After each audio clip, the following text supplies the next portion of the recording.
This is one stat to know for all 32 teams ahead of the 2023 season from Pro Football Focus. And this one's a good one. Nick Chubb is the first running back in PFF history to post an 80-plus grade in rushing grades in each of his first 5 seasons.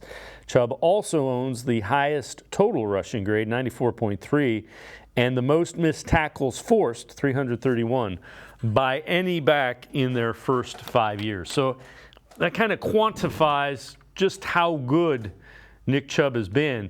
And he's been doing that when they're stacking people in because you can't spread them out. I am very anxious to see how Nick Chubb runs and how effective he can be once you put a passing threat around him. Yeah, that is really kind of a surprising stat. Not surprising in the sense that Nick Chubb is that good, but just surprising that nobody else has really been able to do that.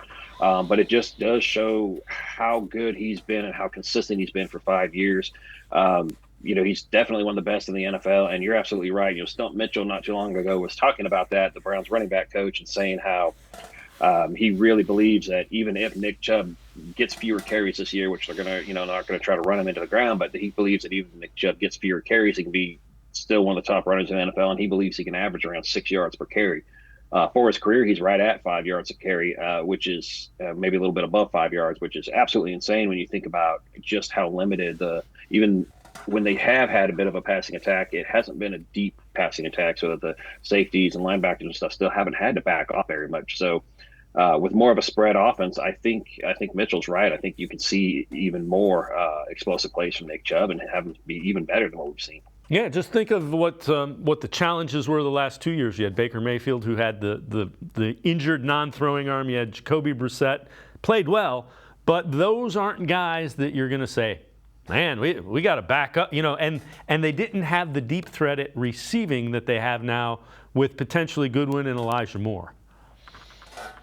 Yeah, and then another thing that I just written about earlier, and I was talking about Jordan Akins. That's another area where I think we're going to actually see Nick Chubb even better is once you get into the red zone.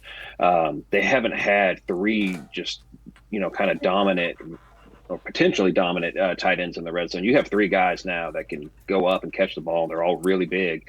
So you can come out there with a jumbo package and, still kind of make defenses respect the pass. So I think that this entire offense, I think there's a little bit of a panic at first when you heard Kevin Stefanski talk about, using Nick Chubb less.